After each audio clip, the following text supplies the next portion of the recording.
Yo, you are listening to Everyday Superpower, where we talk about body language, human communication, effective communication, whether somebody's attracted to you, repulsed by you, how you put yourself out there into the world, and how you can read the minds of others just through your own eyes and understanding, okay?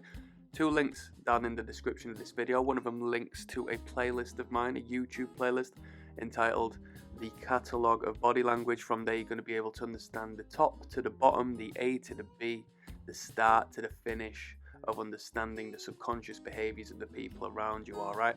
Second to that, there's a Patreon link, which I'll link to Patreon,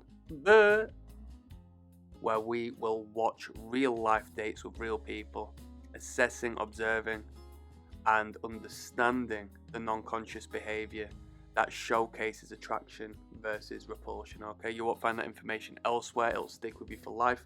Now, this one might be a relatively brief one, but I just think I would cover it because it doesn't get touched. There's limited information on it within reason, and I just think it's interesting to fill the gaps other men don't. Okay. It is about attraction. It's about attracting women. But to be fair with you, when you listen to me, you'll understand. You're probably going to attract both sides of the fence on this one. It can't be helped. It can't be helped. We're talking body game, all right. I got Mr. Krabs of SpongeBob SquarePants fame as the image of this one, purely as I had to wiggle my way through certain search terms.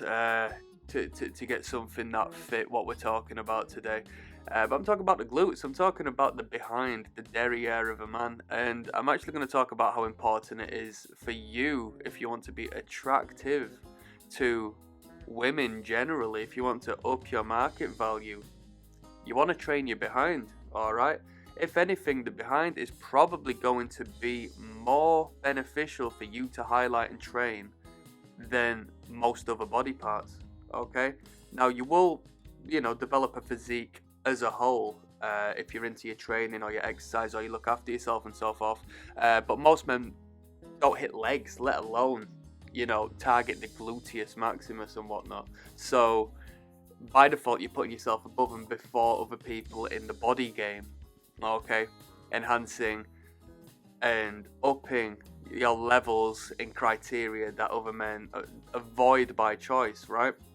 Generally speaking, most straight men aren't looking at the behind of another man, so they project themselves onto the idea of growing a strong behind because they deem it unnecessary, because it's just nothing they've ever paid attention to, right?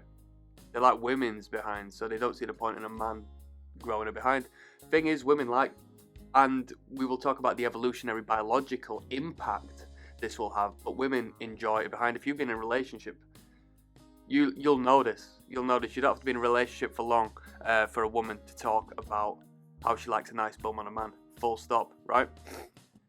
So let's have a look at how you train this. Yeah, you've got your squats and you've got hip thrusts, right? What is the hip thrust alike? Okay, take a moment to think. The hip thrust, it's a sexual motion, right? You need to engage the glutes.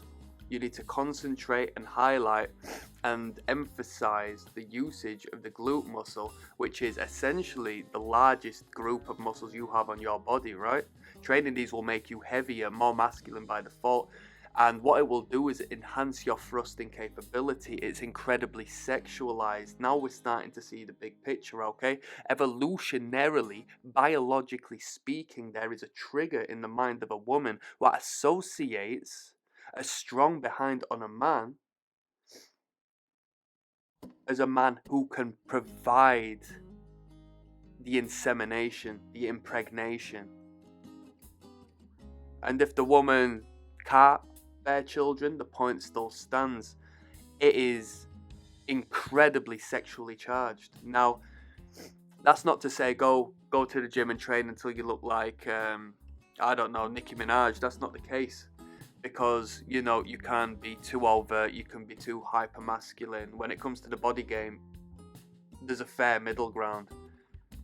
When it gets to the point where you become this big meathead steadhead, it actually becomes more repulsive to a woman, as opposed to if you just stayed within a fit, physical specimen as opposed to, being macho man.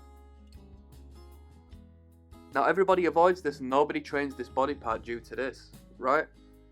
Well, why would I train my behind? Women like big arms, right? Women want a big chest and that. Men project what they deem attractive and appealing onto the woman, whereas we've got two different heads, we've got two different brains, we have different perspectives, yeah? So just as I will talk about the other body parts in length, I thought I would start here because this is uncommon knowledge. This is game. This is real game, and it's a place other people don't go to. So go in there, do your squats, and you have to also understand that the glutes alongside the traps and the forearms are symbolic of strength, okay? Professional athletes will showcase this, in their anatomy. It's a showcase of strength. The legs are where your power comes from. Your hips are where power comes from. Utilizing leverages. When we talk about jiu-jitsu, people who can grapple, wrestlers, it comes from the hips. It doesn't come from the biceps standing alone, okay? There's an incredible utilization. When it comes to simply the most primitive movements, picking stuff up off of the floor, the deadlift, it's the hamstrings, it's the glutes. So the stronger you get in these fields, the stronger you become a significantly powerful man in comparison to the people around you. As you start to accentuate your masculinity along the way, your behind is going to get stronger. No doubt shapelier and aesthetically pleasing for those who find you attractive. Okay?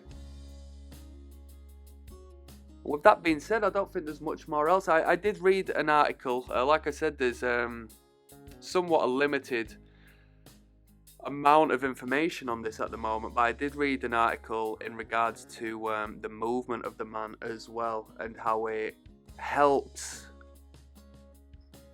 create a more steady, firm and strong foundation for the general movement of the man, only enhancing his masculine energy.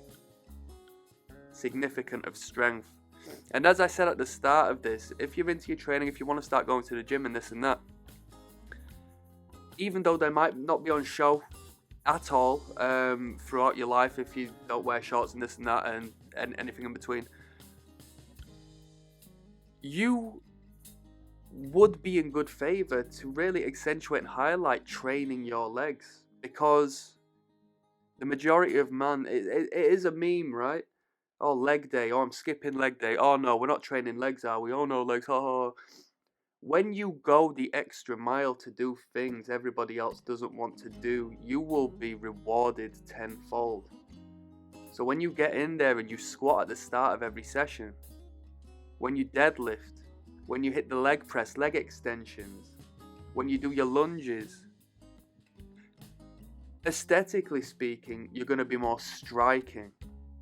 Biologically speaking, you're going to look more powerful and dominant, such as the rugby player, such as the American football player, such as the basketball athlete who needs strong legs to leap and jump. And what do all these people have in common? They get the girls, right? They get the girls. Because fitness and health is what is necessary for you to spend the time necessary to bring up a healthy child and implement a healthy regime upon that child. It's incredibly sexually attractive to a woman.